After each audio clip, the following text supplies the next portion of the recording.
So friends, चलिए अब बात करते हैं चैप्टर नंबर 2 की। Chapter number 2 of Punjab rent act बात कर रहा है रेंट के बारे में कि भाई अमाउंट कितना जो है इन्वॉल्व होना चाहिए रेंट में, कितना अमाउंट जो है रेंट का होता है, कैसे हम रेंट डिसाइड करते हैं, और रेंट के अलावा और ऐसे कौन से चार्जेस हैं जो टेनेंट को पे करने पड़ते हैं, और जो अमाउंट है रेंट का क्या हम उसे रिवाइज कर सकते हैं, if yes then how.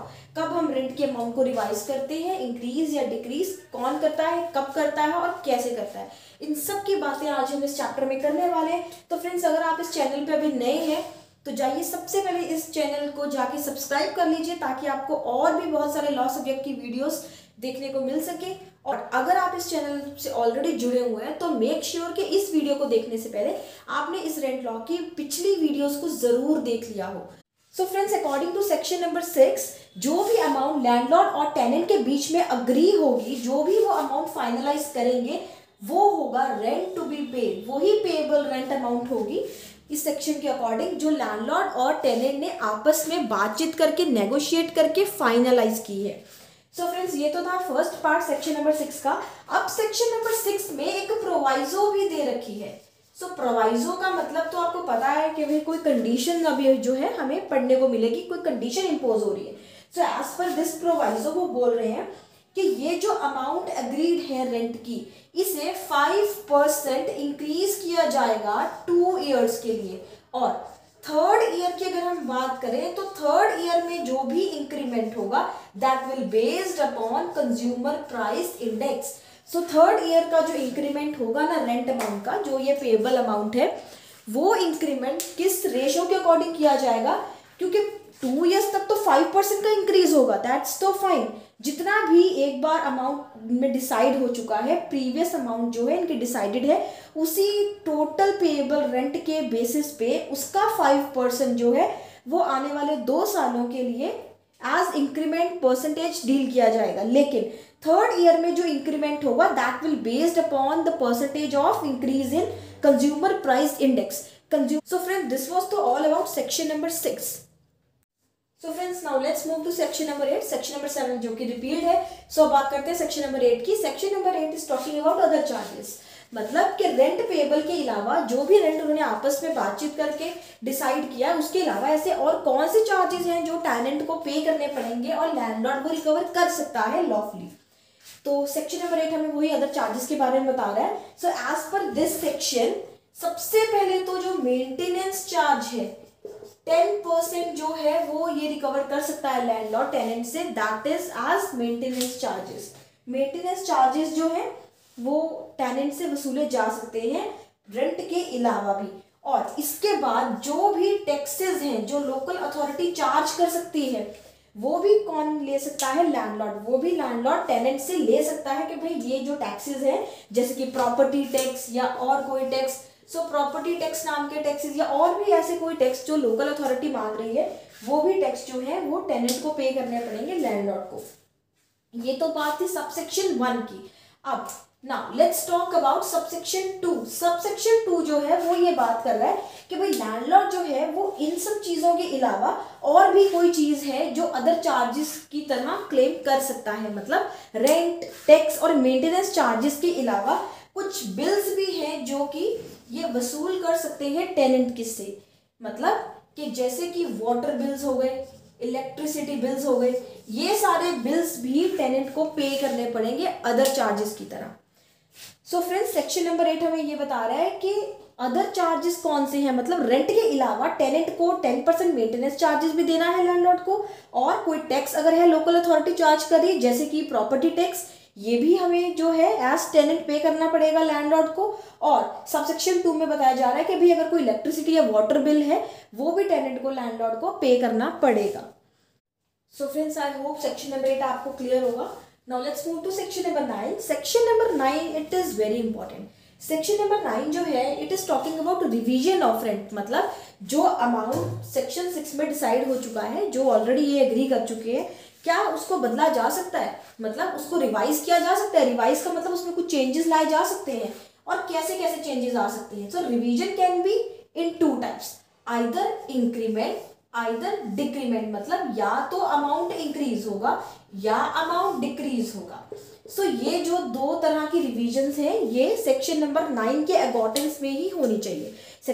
So friends, as I already told you that revision can be increment और डिक्रीमेंट। रिवीजन दो तरह से हो सकती है, it can be in two aspects, either increase और डिमिनिश मतलब डिक्रीज। तो चलिए देखते हैं कौन कब क्या करेगा। सो इंक्रीज जो है मतलब रेंट अमाउंट की बढ़ोतरी की बात हो रही है, इंक्रीमेंट की बात हो रही है।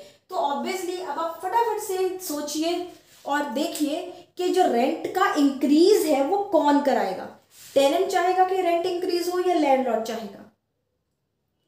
सो यस, एज ऑब्वियस कि भाई पैसा जो है वो लैंडलॉर्ड को ही आ रहा है इंक्रीज करने पे, तो यहाँ पे लैंडलॉर्ड की बात की जाएगी। तो अगर लैंडलॉर्ड चाहे तो रेंट को रिवाइज कर सकता है इंक्रीज करके, लेकिन उसके लिए कुछ कंडीशंस का सेटिस्फाई होना जरूरी है, मतलब कुछ रीजंस है वो तभी उस रेंट में जो डिसाइडेड है उसमें इंक्रीमेंट और रिविजन्स कर सकता है। जैसे कि अगर वो उस प्रॉपर्टी में कुछ इम्प्रूवमेंट करा रहा है, सम इम्प्रूवमेंट इज बीन डन, या कुछ स्पेशल एडिशंस करवा रहा है, तब भी वो रेंट को इंक्रीज कर सकता है, या कोई ऐसा ऑल्ट्रेशन करवा रहा है जो उस प्रॉपर्टी के स्ट्रक्चर को पूरा चेंज करने वाला है। लेकिन फ्रेंड्स इसमें कुछ एक्सेप्शंस भी हैं। अब एक्सेप्शंस इसमें ये है कि भाई वो कोई डेकोरेशन का हिस्सा ना हो, मतलब अगर लैंडलॉर्ड प्रॉपर्टी में कोई डेकोरेटिव चेंज करा रहा है तो उसके लिए इंक्रीमेंट नहीं करवा सकता, क्योंकि that is not a necessary one, वो उसकी खुद की मर्जी है, ठीक है, तो इसमें वो नहीं कर सकता। एंड इसके अलावा अगर कोई टेनेंटेबल चेंज है, मतलब कोई ऐसे इंप्रूवमेंट्स वो करवा रहा है, कोई ऐसे चेंजेस और ऑल्ट्रेशन वो करा रहा है जो एक टेनेंट के लिए बहुत ज़रूरी है और टेनेंट के प्रॉपर सर्वाइवल के लिए बहुत ज़्यादा इम्पॉर्टेंट है, तो उस सिचुएशन में भी ये जो है रेंट की रिवीजन नहीं कर सकते। जो रेंट की अमाउंट है it will not be increase just because के वो डेकोरेशन और टेनेंटेबल चेंजेस करा रहा है। भाई टेनेंटेबल चेंजेस कराना तो उसकी ड्यूटी है, अगर वो इतना रेंट रिसीव कर रहा है तो it is a duty of a landlord to keep the premises in a perfect and tenantable position.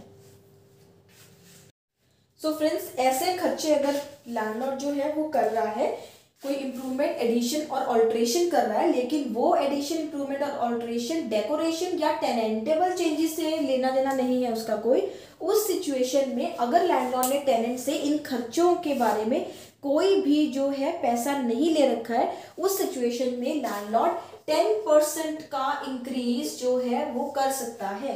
मतलब 10% की रिवीजन जो है in form of increment could be done by the landlord if he hasn't taken anything from the tenant to meet the expenses of these expenditures. ठीक है जी, तो ये तो बात थी इंक्रीमेंट की जो कि लैंडलॉर्ड करवाएगा। नाउ रिवीजन के सेकेंड एस्पेक्ट की तरफ चलते हैं। वो तो ऑब्वियसली किसकी बात करेंगे? डिमिनिश की बात करेंगे, जो कि किसके द्वारा की जाएगी? सिर्फ और सिर्फ टेनेंट के द्वारा। सो टेनेंट चाहे तो रेंट अमाउंट को बाद में डिमिनिश या डिक्रीज भी करवा सकता है। कब?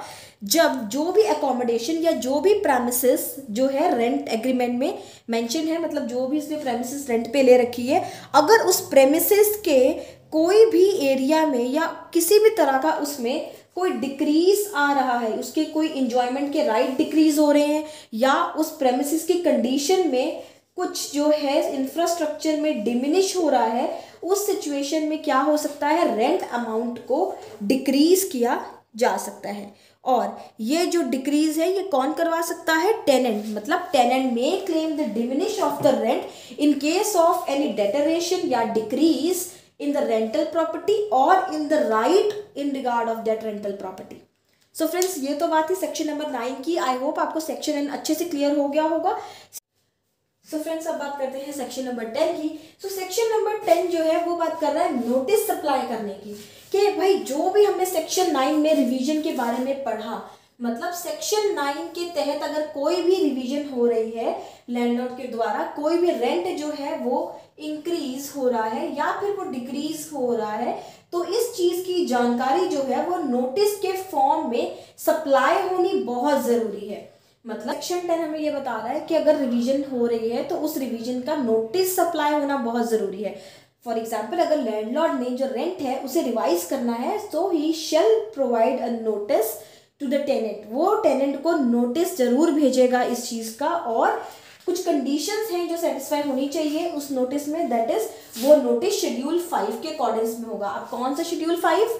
शेड्यूल 5 वो जो इस एक्ट में आपको पीछे शेड्यूल दे रखे हैं बेरक के, जैसे ये कि भी उनमें से जो 5th नंबर का शेड्यूल है ना, उसके अकॉर्डेंस में ही नोटिस भेजा जाएगा। मतलब आपको फॉर्मेट वहाँ पे इस शेड्यूल में ऑलरेडी दे रखा है नोटिस का कि कैसे लैंडलॉर्ड ने जो है टेनेंट को नोटिस भेजना है रिवीजन का। और साथ ही साथ ये नोटिस जो है वो रिटन में होना चाहिए और लैंडलॉर्ड द्वारा साइंड भी होना चाहिए। सो ये हमें सेक्शन 10 जो है बता रहा है कि कोई भी रिवीजन करनी है, जो भी रिवीजन सेक्शन 9 के तहत आप कर रहे हो उसका नोटिस अप्लाई करना बहुत ज़रूरी है और वो नोटिस शेड्यूल 5 के अकॉर्डिंग होना चाहिए और राइटिंग में, और साइन तो होना ही होना चाहिए। और इस नोटिस के बारे में एक और छोटी सी बात लिखी गई है, वो लिखा गया है टीपीए का सेक्शन नंबर 106। अब ट्रांसफर ऑफ प्रॉपर्टी एक्ट जो है उसका 106 सेक्शन जो है यहाँ पे कोट किया गया है। ये बोला जा रहा है कि जो ये लैंडलॉर्ड नोटिस देगा ना, इन्हें ये किस मैनर में जो है आगे भेजा जाएगा, ये 106 के मैनर में भेजा जाएगा। बाकी और कुछ भी इस सेक्शन में नहीं कहा गया है। सो फ्रेंड्स, आई होप आपको इस लेक्चर में सारे सेक्शन अच्छे से समझ आ गए होंगे। तो चलिए आपकी रिवीजन के लिए एक बार फिर से क्विक रिव्यू करते हैं इन सभी सेक्शंस का जो हमने इस लेक्चर में कवर किए। तो सबसे पहले हमने बात की सेक्शन नंबर 6 की, जो हमें बता रहा है कि अमाउंट कितनी होनी चाहिए रेंट की। अमाउंट वो जो एग्री की जाएगी किसमें, लैंडलॉर्ड और टेनेंट के बीच में। और इसके अलावा इसमें यह पता लगा कि जो इंक्रीमेंट है वो 2 साल तक तो 5% से ही होगा, लेकिन 3rd ईयर में कंज्यूमर प्राइस इंडेक्स के अकॉर्डिंग होगा। ये थी बात सेक्शन 6 की। सेक्शन 8 जो है वो हमें ये बता रहा है कि रेंट के अलावा, इस अमाउंट एग्रीड अमाउंट के अलावा जो रेंट की तरह पे किया जा रहा है लैंडलॉर्ड को टेनेंट से, इसके अलावा और कौन से चार्जेस हैं जो हमें पे करने पड़ते हैं, दैट इज मेंटेनेंस चार्जेस जो 10% होंगे, और टैक्सेस जो भी लोकल गवर्नमेंट जो है वो लिवाई करेगी, और इसके अलावा bills that is electricity bill या वाटर बिल। और इसके बाद हमने बात की सेक्शन नंबर 9 की, जिसमें हमें रिवीजन के बारे में बताया गया। According to this section revision 2 तरह से होगी, इंक्रीमेंट एंड डिक्रीमेंट। इंक्रीमेंट जो होगा वो 10% से ज़्यादा नहीं होना चाहिए, और ये इंक्रीमेंट लैंडलॉर्ड करेगा अगर उन्होंने प्रेमिसेस में कोई इंप्रूवमेंट, एडिशन या ऑल्ट्रेशन कराई है जो कि डेकोरेशन या टेनेंटेबल चेंजेस से जो है कंसर्न नहीं है। अगर इन 2 चेंजेस के अलावा इंप्रूवमेंट, एडिशन और अल्ट्रेशन हो रही है तो लैंडलॉर्ड जो है वो 10% इंक्रीज कर सकता है, अगर टेनेंट से उसने इन खर्चों के लिए अलग से पैसे नहीं ले रखे हैं तो। इसके अलावा बात करते हैं डिक्रीमेंट की, दैट इज डिक्लाइन। कब जो रेंट है वो डिक्लाइन होगा, ये भी सेक्शन नंबर 9 ने बता रखा है, जो कि टेनेंट करवाएगा, और वो तब करवाएगा जब वो जो प्रेमिसेस है, जो रेंटल प्रेमिसेस है, उसमें कोई डेटरेशन आ रहा है, कोई डिमिनिश हो रहा है, या उस प्रॉपर्टी के रिगार्ड में कोई राइट उसका डेटरेट हो रहा है या डिक्लाइन हो रहा है, तब वो क्या है रेंट को रिवाइज करवाएगा, मतलब डिक्रीज कराएगा।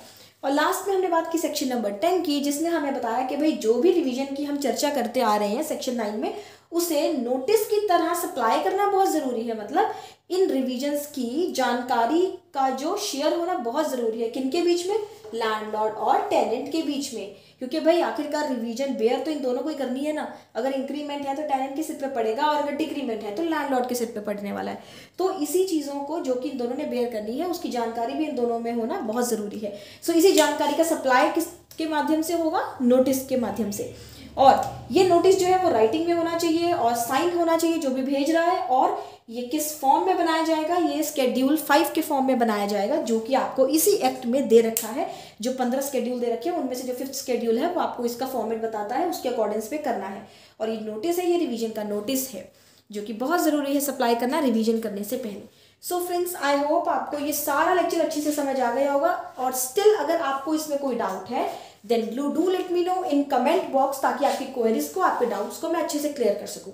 So friends, that's all for the day. Thank you and stay tuned with law addiction, ताकि आप इस सीरीज की फर्दर वीडियोस को भी फॉलो अप करते रहिए।